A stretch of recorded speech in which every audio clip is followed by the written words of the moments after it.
हमारे हिंदुस्तान के बहुत सारे हमारे गैर मुस्लिम भाई क्या समझते हैं कि साहब मुसलमान काबा की पूजा करता है, काबा की इबादत करता है। ये गलतफहमी निकाल दीजिए।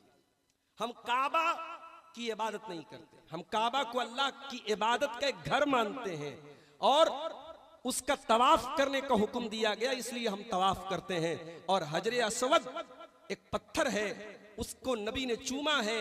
अगर चूमने की गुंजाइश है तो हम चूमते हैं, हाथ लगाने की गुंजाइश है तो हाथ लगाते हैं।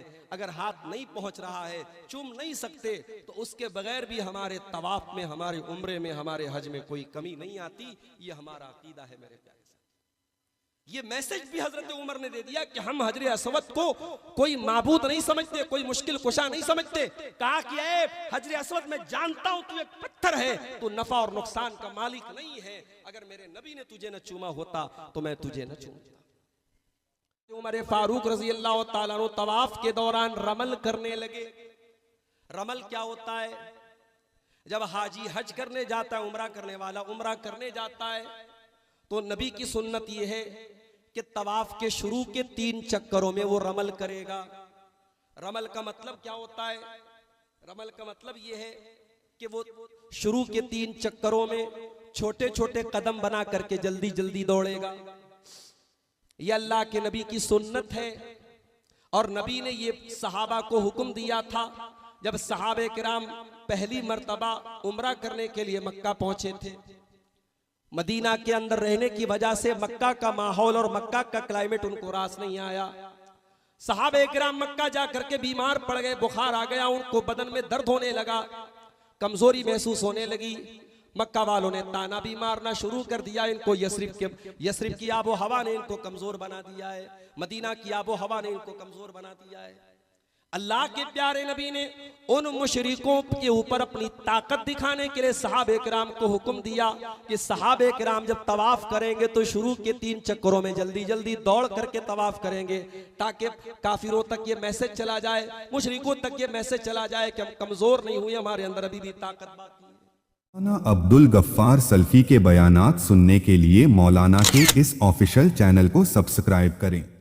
हजरत अबू अय्यूब अंसारी रजी अल्लाह तआला मेजबान रसूल, जिनके घर पे नबी अकरम ठहरे थे। अल्लाह अल्लाह, मोहब्बत हो तो ऐसी हो, अकीदत हो तो ऐसी हो। जब अल्लाह के नबी इनके घर पे ठहरे, अल्लाह के नबी ने फरमाया अस्सिफ्लु अरफक़ु बिना, ऐ अबू अय्यूब हमसे मेहमान मिलने जुलने आएंगे, मुझे नीचे के पोर्शन में रहने दो। उनका मकान 2 मंजिल का था।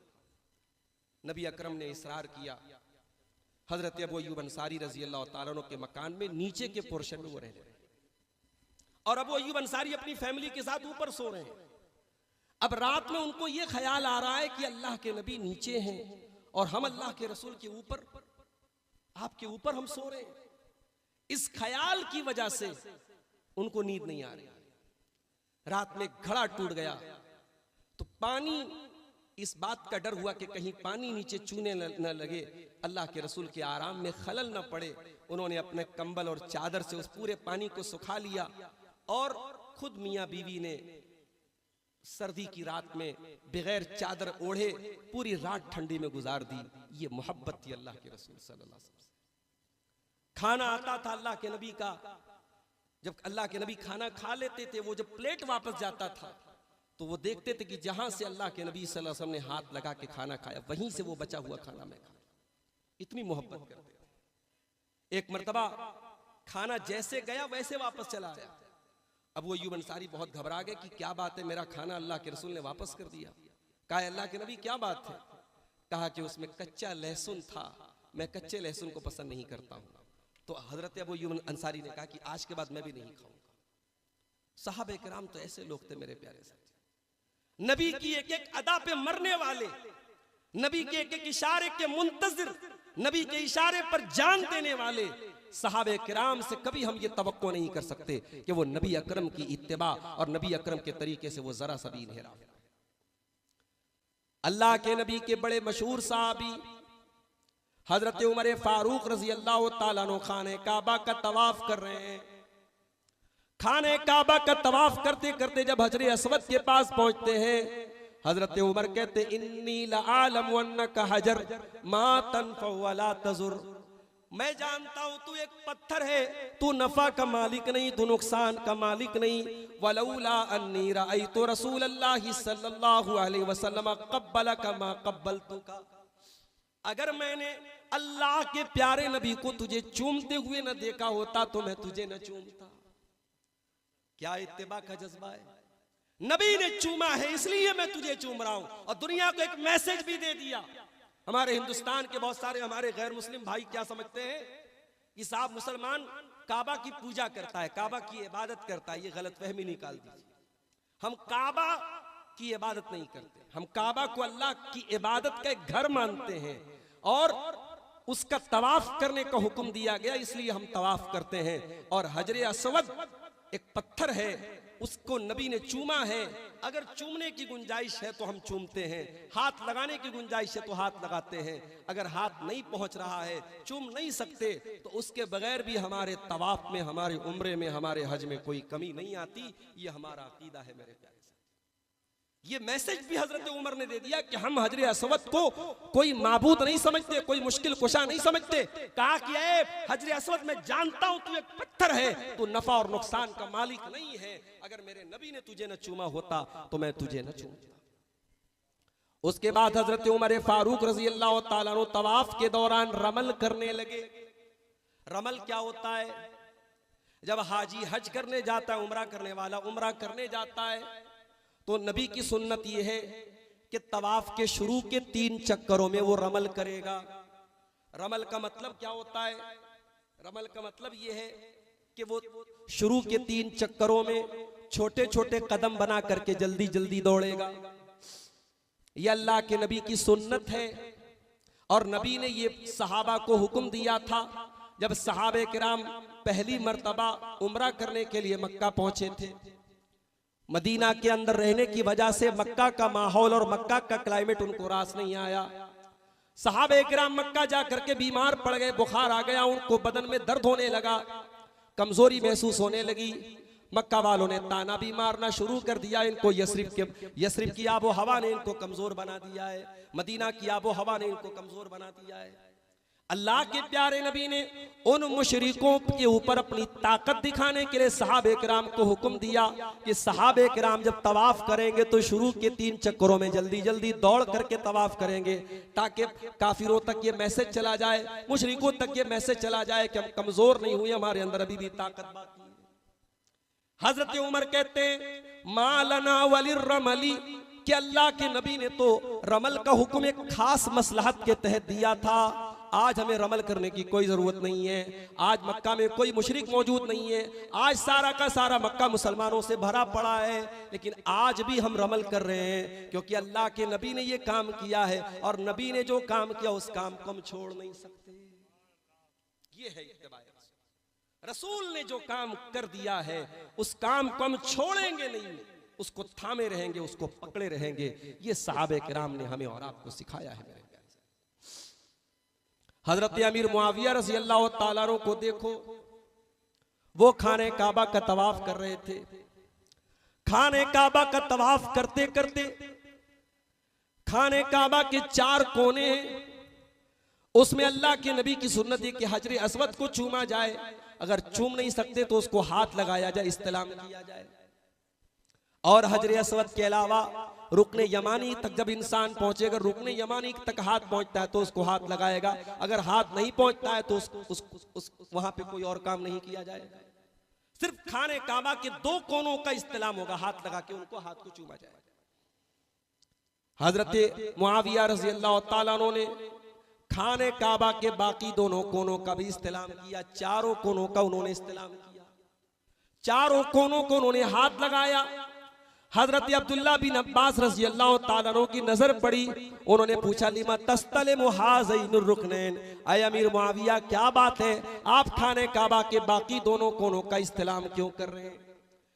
कहने लगे ऐ अमीर मुआविया, मैंने तो अल्लाह के नबी को सिर्फ 2 कोनों का इस्तेलाम करते हुए देखा था, आप तो हर कोने का इस्तेलाम कर रहे हैं। हजरत मुआविया कहने लगे ऐ अब्दुल्ला इब्न अब्बास, लैसा शैउम मिनल बैत महजूरा, ये खाने काबा तो अल्लाह का घर है और अल्लाह के घर की कोई चीज छोड़ने के काबिल नहीं है।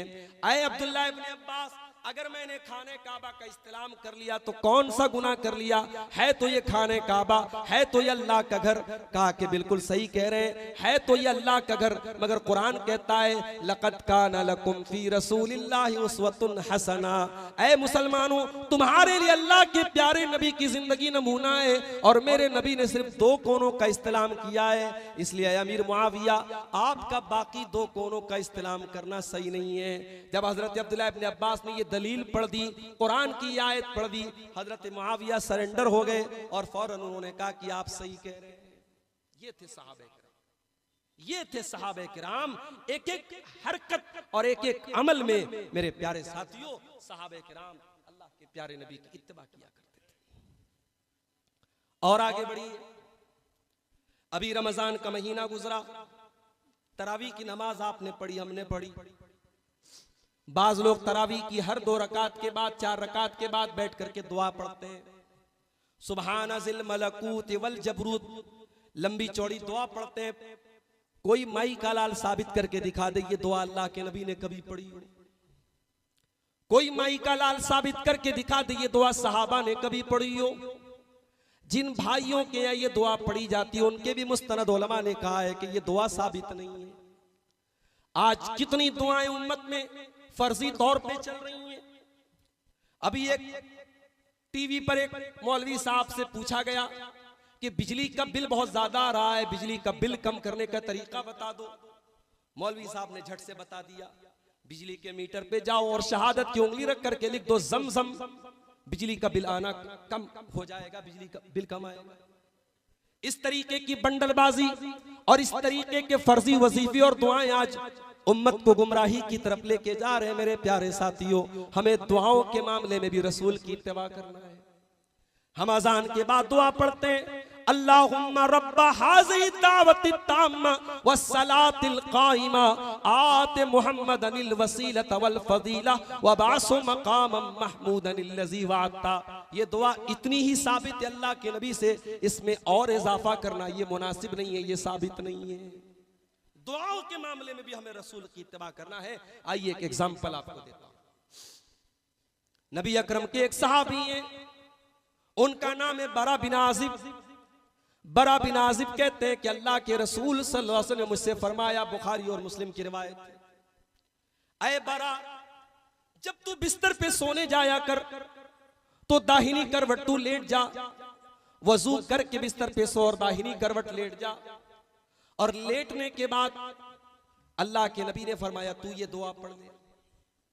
मैं जो दुआ सिखा रहा हूं तू ये दुआ पढ़ ले। अगर उसी हाल में तेरी मौत हो गई तो तेरी मौत फितरत पर होगी, तेरी मौत इस्लाम पर होगी, तेरी मौत तौहीद पर होगी, तू जन्नत में जाएगा। शर्त क्या है कि तुझे वजू करके सोना है, दाहिनी करवट लेटना है और ये दुआ पढ़ना है, वजअलहुन्ना आखिरा मा तक़ूल, और ये दुआ पढ़ने के बाद फिर कोई और बात मत करना, इसको अपनी आखिरी बात बना लेना। अब जरा दुआ सुनिएगा, नबी अकरम ने दुआ सिखाई, अल्लाहुम्मा अस्लमतु नफ्सी इलैक व फव्वज़तु अम्री इलैक व अलजातु ज़हरी इलैक रग़बतन व रहबतन इलैक ला मलजा वला मनजा मिनका इल्ला इलैक आमनतु बि किताबिकल्लज़ी अंज़लता व बि नबिय्यिकल्लज़ी अरसलता। छोटी सी दुआ है, मेहनत करोगे 15-20 मिनट में याद हो जाएगी। बड़ी प्यारी दुआ है, इसको याद कर लो, इसको रात में सोने के टाइम जरूर पढ़ा। अब वो जमाना कोई रिकॉर्डिंग का जमाना तो था नहीं, मोबाइल का दौर तो था नहीं कि चलो वही रिकॉर्ड कर लिया बाद में उसको सुन लेंगे। हजरत बरा इब्न आजिब इस दुआ को रिपीट करने लगे, दोहराने लगे ताकि जल्दी से याद कर ले। कहते फजाल तो अस्तज़कुरुहुन्ना, मैं इस दुआ को दोहराने लगा, रिपीट करने लगा।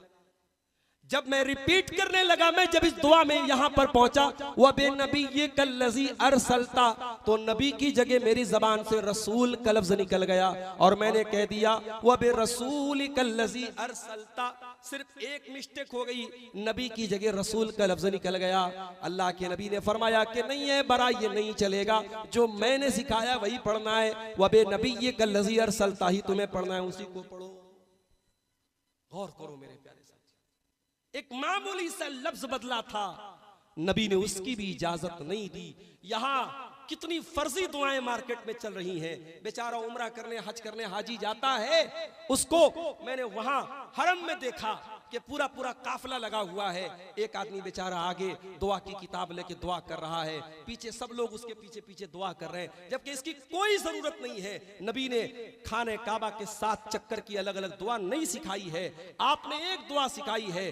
खाने काबा के हर चक्कर पे आपको एक दुआ पढ़नी है, रब्बना आतिना फिद दुनिया हसना व फिल आखिरति हसना व क़िना अज़ाबन नार। और वो भी आपको कहाँ पढ़ना है? हजर असवद और रुकन यमानी के बीच में पढ़ना है। और बाकी आप आजाद हैं, जो दुआएं पढ़ना चाहें पढ़ सकते हैं, मगर यहाँ उम्मत को परेशान करके रख दिया गया। पहले चक्कर की ये दुआ, दूसरे चक्कर की ये दुआ। मेरे प्यारे साथियों, इत्तिबाए रसूल ये है कि हम दुआ के मामले में भी उतना ही पढ़े जितना रसूल ने पढ़ा है।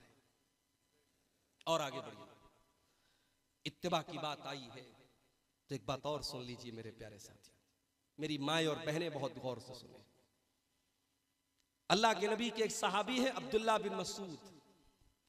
नबी के सहाबा में 4 अब्दुल्ला बहुत मशहूर है, अब्दुल्ला बिन अब्बास, अब्दुल्ला बिन मसूद, अब्दुल्ला बिन अम्र और अब्दुल्ला बिन उमर।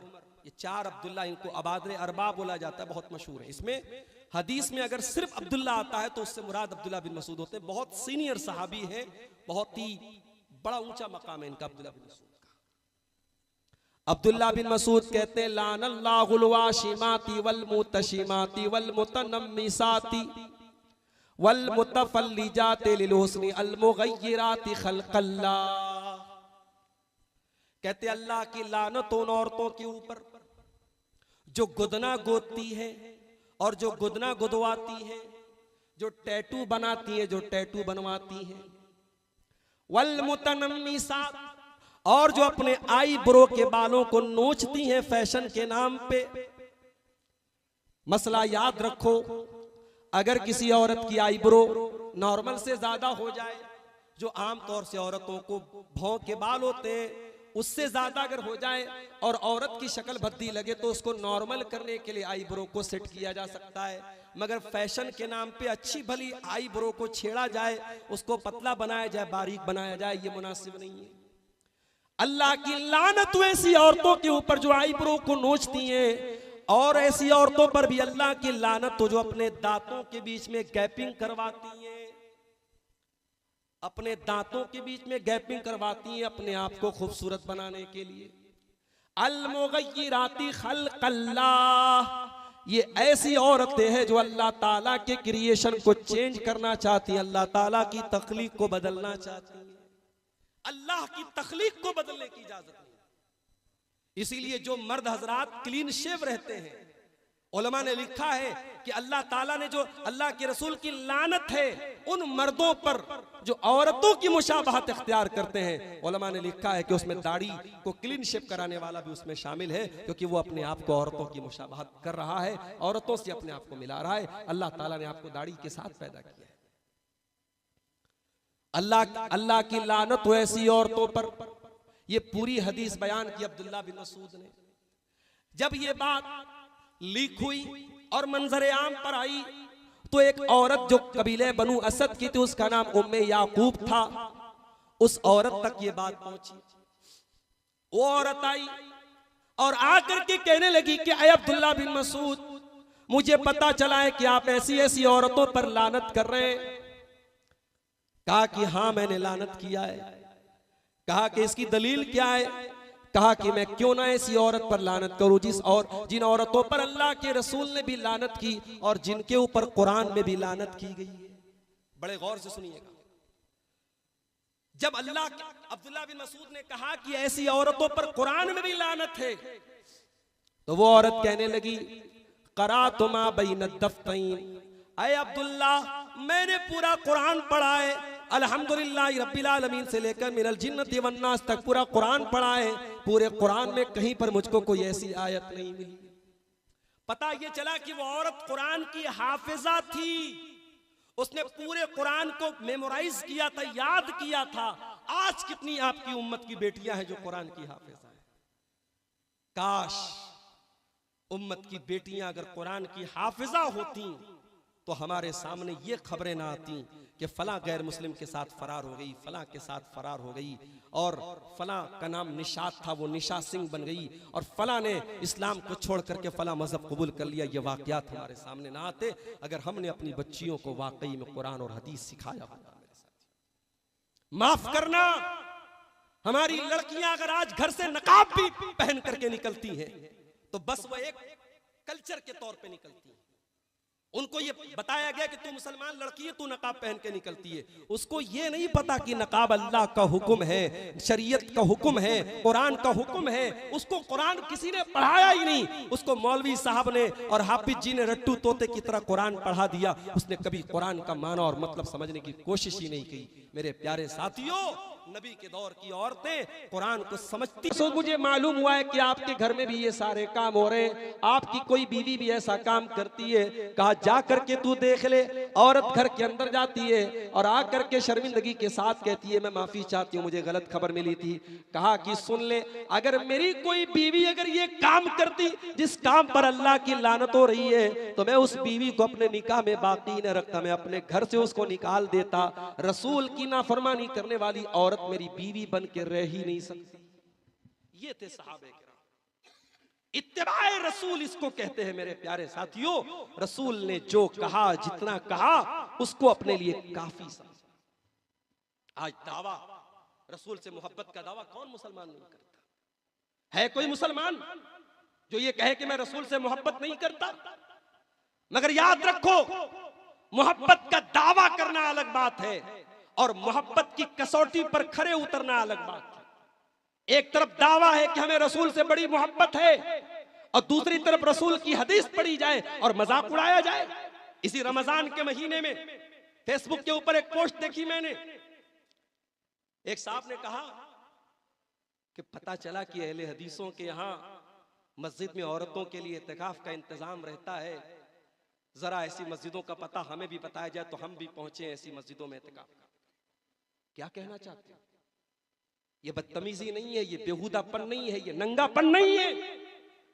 रसूल की बीवियों ने इत्तिकाफ किया है मस्जिद में, और आज भी दुनिया की करोड़ों मस्जिदों में मुसलमान औरतें जहां पर्दे का इंतजाम है इत्तिकाफ करती हैं। और अल्हम्दुलिल्लाह हमारे उलमा ने हर दौर में यही फतवा दिया है और यही फतवा हमारा रहेगा कि जब मस्जिद में सिक्योरिटी का इंतजाम है, पर्दे का इंतजाम है, तो औरत मस्जिद में इत्तिकाफ करेगी। अगर पर्दे का इंतजाम नहीं है, ला युकल्लिफुल्लाहु नफ्सन इल्ला वुसहा, औरत के ऊपर फिर इत्तिकाफ की जरूरत नहीं है। अल्लाह किसी पर उसकी ताकत से ज्यादा बोझ नहीं डालता। आपको नहीं करना है इत्तिकाफ, या आपको यह मसला नहीं मानना है, मत मानो मेरे भाई, लेकिन आप मजाक उड़ा रहे हो। किसी जमाने में स्टेज पर चढ़ करके एक मौलवी ने कहा था कि अहले हदीसों, तुम्हारी औरतें तुम्हारी मस्जिदों में जाती हैं, कभी हमारी मस्जिदों में भेजो तो हम बता देंगे कि क्या अंजाम होता है। उस मौलवी ने जो नंगी जबान इस्तेमाल की थी, मैं वो जबान भी आपके सामने इस्तेमाल नहीं कर सकता। सुन्नत की इत्तिबा का दावा करने वाले और लंबी लंबी दाढ़ी। कुरान कहता है फला व रब्बिका ला युमिनून हत्ता युहक्किमूका फीमा शजर बैनहुम थुम्मा ला यजिदू फी अनफुसिहिम हरजा। ऐ नबी, जब आपका फैसला आ जाए, आपका फैसला आ जाने के बाद, आपका फैसला आ जाने के बाद अगर कोई उसको तस्लीम न करे तो वो मोमिन नहीं हो सकता। जब तक आपके फैसले को तस्लीम न कर ले, सुम्मा ला यजिदू फी अनफुसिहिम हरजम मिम्मा क़ज़ैता, और आपका फैसला आ जाने के बाद दिल में अगर मगर की चूचरा की कोई गुंजाइश बाकी न बचे, वयुसल्लिमू तस्लीमा। और ऐ नबी, जब तक आपके फैसले को के आगे सरे तस्लीम खम न कर दिया जाए, तब तक इंसान मोमिन नहीं हो सकता, मुसलमान नहीं हो सकता। हजरत अब्दुल्ला बिन उमर अपने बच्चों के सामने नबी की एक हदीस पढ़ के सुनाते हैं, ला तमनऊ इमा अल्लाहि अनिल मसाजिद, अल्लाह की बंदियों को मस्जिद जाने से मत रोको। कहा कि मैंने अल्लाह के रसूल को यह फरमाते हुए सुना है कि अल्लाह की बंदियों को मस्जिद जाने से मत रोको, औरतों को मस्जिद जाने से मत रोको। उनका एक बेटा जिसका नाम बिलाल था, उसने कहा लनमनउहुन्ना, हम तो रोकेंगे। ये औरतें मस्जिद में जाकर के फितना मचाएंगी, हम तो रोकेंगे, हम नहीं जाने देंगे। अब्दुल्ला बिन उमर सहाबी रसूल, उनका बेटा जब इस तरीके की लैंग्वेज इस्तेमाल करता है नबी की हदीस के मुकाबले में ये बात कहता है कि हम तो रोकेंगे। अब्दुल्ला बिन उमर खफा हो जाते हैं, नाराज हो जाते हैं और बड़े गुस्से में कहते हैं कि ऐ मेरे बच्चे, मैं कह रहा हूं कि अल्लाह के नबी ने मना करने से रोका है कि अपनी औरतों को मस्जिद जाने से मत रोको, और तू कहता हम रोकेंगे। अल्लाह की कसम आज के बाद मैं तुझसे बात नहीं करूंगा। और सारी जिंदगी अब्दुल्ला बिन उमर रज़ी अल्लाह ताला अन्हु अपने उस बेटे से बात नहीं करते। ये थे सहाबे किराम। सहाबे किराम इत्तिबाए रसूल के मामले में अपने बेटों की परवाह नहीं करते, किसी और की तो छोड़ दो। इतने सख्त होते थे सहाबे किराम। एक सहाबी, उनका नाम था अब्दुल्ला बिन मुगफ्फल। उन्होंने एक आदमी को देखा कि कंकरी मार रहा है। कहा कि भाई मत ये काम मत कर, कंकरी मत मार किसी को, नबी ने मना किया है। और नबी ने कहा कंकरी मारने से ना तो दुश्मन को कोई तकलीफ पहुंचती है, ना शिकार होता है, ये हरकत करने से नबी ने मना किया है। फिर देखा कि फिर वो कंकरी उठा करके मार रहा है। तो हजरत अब्दुल्ला बिन मुगफ्फल ने कहा कि मैं रसूल अकरम की हदीस पढ़ के सुना रहा हूं और तू फिर वही काम कर रहा है। वल्लाहि ला उकल्लिमुका, अल्लाह की कसम मैं तुझसे बात नहीं करूंगा। मेरे अजीजों, ये थे सहाबे किराम। रसूल अकरम की हदीस पढ़ी जाए और उसके बाद उसके खिलाफ कोई एक्शन ले, उसके खिलाफ कोई कदम उठाए, सहाबे किराम के लिए ये नाकाबिले गवारा बात थी। मेरे प्यारे साथी, एक सहाबी अल्लाह के नबी के सामने आते हैं, उनकी उंगली में सोने की अंगूठी नबी अकरम की नजर पड़ जाती है। अल्लाह के नबी फरमाते या में दो अहदुकुम इला जमरतिम मिनन नार, तुम में से एक इंसान अपनी उंगली में आग का अंगारा पहन करके चलता है, क्या तुम्हें मालूम नहीं ये सोने की अंगूठी मर्दों के लिए हराम है, तुम आग का अंगारा अपनी उंगली में पहन करके चल रहे हो। सहाबी ने सोने की अंगूठी को उठाया, उंगली से निकाला, जमीन में फेंक दिया। दूसरे सहाबी ने कहा कि इसको ले जाओ, इससे फायदा उठा लो, सोने की अंगूठी है। सोना उस जमाने में भी कीमती था, सहाबी अगर चाहते तो उठा लेते, लेकिन कहते वल्लाहि ला आखुज़ु शय्यन तरहहु रसूलुल्लाह सल्लल्लाहु अलैहि वसल्लम, अल्लाह की कसम जिस चीज को अल्लाह के रसूल ने छोड़ दिया मैं दोबारा उसको छूना भी गवारा नहीं करता। ये था इत्तिबाए सुन्नत का जज्बा, रसूल की इत्तिबा का जज्बा सहाबे किराम। और याद रखो मेरे भाई, सहाबे किराम सिर्फ नेकी के मामले में नहीं, दुनिया के मामलात में भी रसूल की इत्तिबा करते थे। और जहां उन्होंने अगर उनसे कोई चूक हुई, फौरन अल्लाह के नबी ने टोका है और मना किया। एक सहाबी जिनका नाम उस्मान बिन मज़ऊन था, उनकी बीवी हजरत आयशा के पास आई।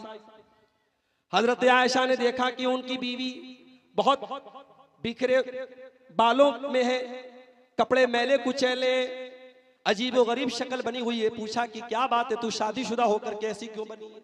भाई शादीशुदा औरत है तो कपड़े वगैरह से ये समझ में आएगा कि हाँ अपने आप को मेंटेन करके रखेगी, शादीशुदा औरत है। मगर वो औरत जिसका नाम खौला बिनते हकीम था, वो बिल्कुल परागंदा बाल, मैले कुचैले कपड़े। हजरत आयशा ने कहा क्या बात है? तो कहा कि मेरे शौहर को मुझसे कोई मतलब ही नहीं, दिन में रोजा रखते हैं, रात में नमाज पढ़ते हैं, बीवी के हुकूक क्या हैं, बीवी की जिम्मेदारी क्या, उनको कोई मतलब ही नहीं है। अल्लाह के प्यारे नबी तक जब ये खबर पहुंची, आपने उस्मान बिन मज़ून को बुलवाया। आपने फरमाया ए उस्मान, ये मैं क्या सुन रहा हूं, लम तुक्तब अलैना रहबानिया। ए उस्मान कान खोल करके सुन लो, रहबानियत का हुक्म हमें नहीं दिया गया है। ए उस्मान, मुझे जो शरीयत दी गई है उसमें मुझे खाना खाने का भी हुक्म दिया गया है, रोजा रखने का भी हुक्म दिया गया है, रात में आराम करने का भी हुक्म दिया गया है, तहज्जुद पढ़ने का भी हुक्म दिया गया है, और निकाह करने का भी हुक्म दिया गया है। ऐ उस्मान, अपनी बीवी का भी हक अदा करो, अपने जिस्म का भी हक अदा करो, अपने रब का भी हक अदा करो। तो इत्तिबाए रसूल ये है मेरे प्यारे साथी कि हम दीन और दुनिया दोनों मसाइल में, दोनों मामलात में हम रसूल के हिसाब से चले, रसूल के तरीके पर चले। आज बहुत सारे लोग हैं वो ये समझते हैं कि साहब अल्लाह को राजी करना है, शादी मत करो, जंगलों में चले जाओ, बयाबानों में चले जाओ, आबादी छोड़ दो, माफ करना मेरे नबी का तरीका ये है कि आपको शादी भी करना है, बच्चों का भी हक अदा करना है, माँ बाप का भी हक अदा करना है, और इन सब के बीच में अल्लाह का भी हक अदा करना है। इसी बैलेंस का नाम, इसी तवाजुन का नाम मेरे प्यारे साथियों इत्तिबाए सुन्नत है। मौलाना जरजीत साहब सिराजी स्टेज पर आ चुके हैं। एक आखिरी बात बयान करके बात खत्म करता हूँ। इत्तिबाए रसूल का मौजू चल रहा है, हमारी माए बहनें भी आई हैं। एक बात कहना चाहूंगा उनसे, उनके ताल्लुक से एक मिसाल देके बात खत्म करूंगा। नबी अकरम के दौर में जब पर्दे का हुक्म नहीं उतरा था, औरतें बेपर्दा घर से निकलती थी, चलती थी, उसी दौरान सूरह नूर की आयत उतरी। अल्लाह ने फरमाया वलियज़रिबना बिखुमुरिहिन्ना अला जुयूबिहिन्ना, ऐ मुसलमान औरतों जब तुम घर में भी रहो, अपने रिश्तेदारों के सामने भी रहो, तो अपने दुपट्टों को अपने गरेबानों पर रख लो, अपने सीने पर रख लो। एक औरत का को अल्लाह ताला कुरान में दुपट्टा रखने का तरीका बता रहा है। इसका मतलब कि औरत का लिबास, औरत का ड्रेस अल्लाह की नजर में इतनी इंपॉर्टेंट चीज है कि कुरान में अल्लाह औरत को दुपट्टा रखने का तरीका बता रहा है। वलियज़रिबना बिखुमुरिहिन्ना अला जुयूबिहिन्ना, ऐ मुसलमान औरतों अपने दुपट्टों को अपने गरेबान पर, अपने भाई के सामने, अपने बाप के सामने, अपने ससुर के सामने, अपने महरम रिश्तेदारों के सामने भी तुम्हारा दुपट्टा तुम्हारे गरेबान पर होना चाहिए, सीने पर होना चाहिए। हजरत आयशा फरमाती है, बुखारी की रिवायत है, यरहमुल्लाहु निसाअल मुहाजिरातिल उवल, अल्लाह ताला रहमत नाजिल फरमाए उन औरतों पर जो पहले पहले हिजरत करके आई थी। जब कुरान की यह आयत उतरी वलियज़रिबना बिखुमुरिहिन्ना अला जुयूबिहिन्ना, ऐ मुसलमान औरतों तुम अपने दुपट्टों को अपने गरेबान पर डाल दो। जब ये आयत उतरी, उन औरतों ने इंतजार नहीं किया कि घर जा करके दुपट्टा जब मिलेगा तब वो दुपट्टा ओढ़ेंगी। शक़क़ना मुरूतहुन्ना, उन्होंने अपनी चादरों को फाड़ करके उसी से दुपट्टा बना लिया और उससे अपने सीनों को, अपने सर को ढांप लिया। उन्होंने कुरान की आयत के उतर जाने के बाद एक पल की भी ताखीर नहीं की। ये थी सहाबियात। सिर्फ सहाबा की बात नहीं है, सहाबियात का ये हाल था कि उन्होंने इंतजार नहीं कि घर जाएंगी दुपट्टा मिलेगा तब दुपट्टा ओढ़ेंगी। उन्होंने अपनी जो लंबी चौड़ी चादर थी उसी चादर में से कट करके फाड़ करके उसको अपना दुपट्टा बना लिया। मेरी प्यारी माँ और बहनों, आज अफसोस के साथ कहना पड़ता है कि आज हमारे घरों से हया खत्म हो रही है, पर्दा खत्म हो रहा है। ईद का त्योहार अभी गुजरा, आप किसी भी बड़े शहर में चले जाएं, रेलवे स्टेशनों पर आप देख लें, एयरपोर्ट्स पर आप देख लें, बड़ी तादाद में मुसलमान औरतें आपको बगैर नकाब के, बगैर दुपट्टे के तफरी करती हुई नजर आ जाएंगी। माफ करना मेरी प्यारी माँ और बहनों, रसूल की इत्तिबा का हुक्म आपको भी है। अगर रसूल ने कह दिया कि मुसलमान औरत घर से बगैर पर्दे के न निकले, तो अब आपके लिए ये शरीयत का एक हुक्म हो गया। अब ये आपके लिए ऑप्शनल नहीं है, ये आपके लिए ये बिल्कुल जरूरी हो गया, ये आपके लिए बिल्कुल लाजिम हो गया कि जब आप घर से निकले तो पर्दे और हिजाब में निकले।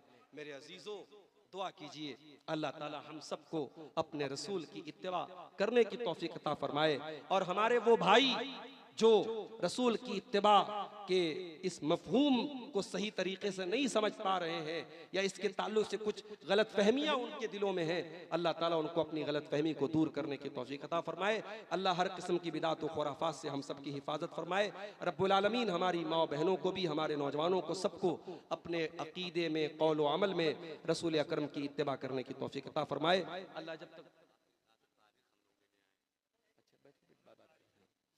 अल्लाह ताला जब तक हमको जिंदा रखे, इस्लाम पर जिंदा रखे और हमारा खात्मा ईमान पर हो। आमीन व आखिर दावाना अनिल हम्दुलिल्लाहि रब्बिल आलमीन। वस्सलामु अलैकुम व रहमतुल्लाह।